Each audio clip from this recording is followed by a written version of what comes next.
السلام عليكم ورحمة الله وبركاته. النهاردة هنعمل مع بعض صينية بطاطس بالفراخ، حاجة كده تحفة ان شاء الله. هنعمل لها صوص جميل جدا. عايزة اقولك هينقل صينية البطاطس في حتة تاني خالص.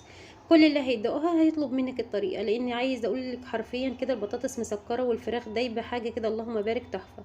قبل ما نبدأ في الوصفة، لو اول مرة بتشوفيني انا عزة ودي قناتي، لو عجبك الفيديو لايك كتير واشتراك في القناة وتفعيل الجرس عشان يوصلك مني كل جديد.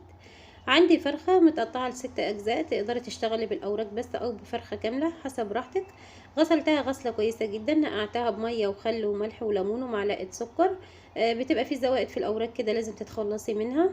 شطفتها كويس جدا، صفيتها من المية، نشفتها بمناديل مطبخ. ويلا بينا نروح على البوتاجاز نشوف هنشتغل وهنعمل ايه. عندي طاسة أو وok على النار، سبتها تسخن كويس جدا. دلوقتي هننزل بمعلقة كبيرة من السمنة، وهسيب السمنة لحد ما تسخن كويس جدا.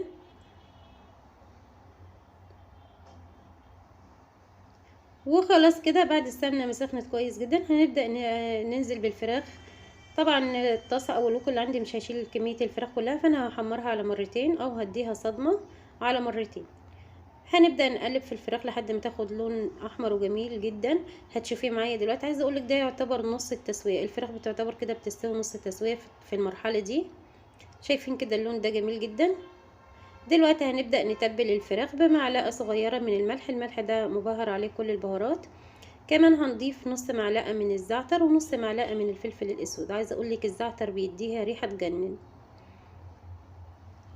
نص معلقة زعتر ونص معلقة فلفل اسود. هقلبها كمان على الناحية التانية وهنضيف نفس البهارات. ما حبيتش يا بنات اضيف البهارات من الاول عشان الزعتر ما يتحرقش والفلفل ويخلي السمنة يبقى لونها اسود، والفراخ كان هيبقى لونها اسود، ما كانش هيبقى لونها حلو خالص. دلوقتي كده هضيف برضو نص معلقة ملح عليه كل البهارات، ونص معلقة زعتر ونص معلقة فلفل اسود.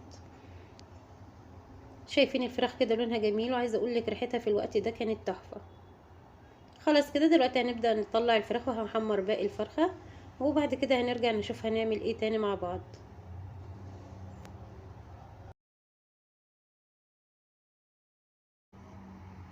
وبكده هحمر باقي كميه الفراخ اللي عندي وهنرجع نشوف هنعمل ايه تاني مع بعض. وخلاص كده بعد ما حمرت كل الفراخ، عندي بصلايه كبيره قطعتها قطع صغيره بالسكينه، وهننزل على السمنه باقي تحمير الفراخ. وهنفضل نشوح فيها لحد ما تدبل، مش عايزين ندي البصله اي لون، احنا عايزينها تدبل وبس. شايفين البصل بدأ يدبل. دلوقتي هننزل بنص معلقة من التوم المفروم، وكمان لو عندك قطعة جنزبيل فريش افرميها مع التوم، بتخلي الريحة عايزة اقولك تحفة. هنبدأ نقلب كده لحد ما نشم ريحة التوم. ما كانش عندي جنزبيل فريش في الوقت ده، فاحنا هنضيف جنزبيل بودر. عندي نص كيلو من البطاطس، قشرته طبعا وغسلته كويس جدا وقطعته مكعبات بالشكل ده. في المرحله دي تقدري تضيفي اي خضار انت حابه تضيفي جزر، حابه تضيفي كوسه، بسله، براحتك اللي موجود عندك ضيفيه. انا النهارده استخدمت بطاطس وبس.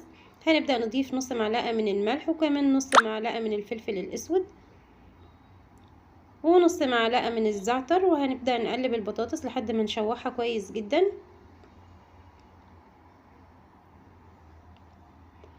وكمان هنضيف نص معلقة من البابريكا، هتديها لون حلو.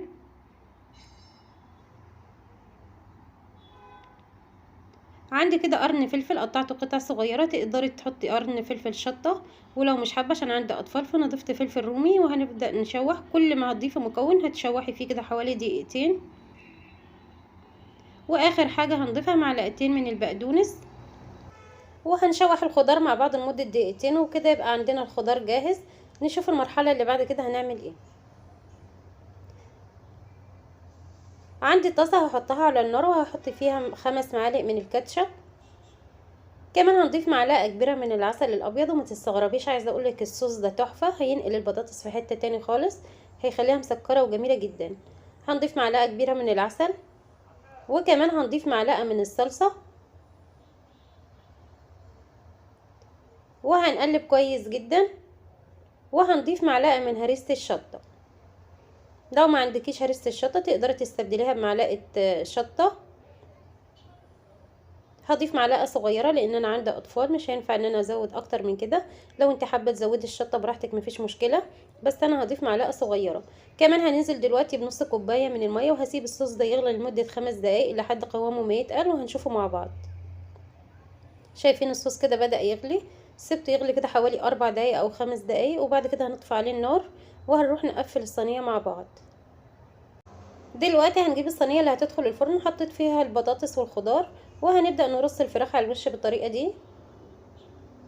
اتمنى منك لو لسه مكمله الفيديو معايا لحد دلوقتي يا ريت تدعميني باللايك والاشتراك وتفعيل الجرس عشان يوصلك مني كل جديد، ويا ريت تسيبي لي كومنت حلو منك كده يشجعني على الاستمرار. هنبدا نوزع الصوص على الفراخ بالطريقه دي. الصوص ده يا بنات حرفيا تحفه، ان شاء الله لو جربتيه مره استحاله تغيري طريقه صينيه البطاطس الا بالطريقه دي. هنبدا نوزع الصوص بالطريقه دي، وبكده هندخلها الفرن على الرف الاوسط. خدت معايا حوالي ساعه الا ربع، وهتخرج بالجمال والحلاوه اللي انت شفتيها في اول الفيديو. ظبطي كده شكل الصينيه، لان احنا هنخرجها بالصينيه دي اللي هتدخل بيها الفرن، هنقدمها بنفس الطريقه. وده شكل الفراخ بعد ساعه الا ربع، اللهم بارك، تحفه.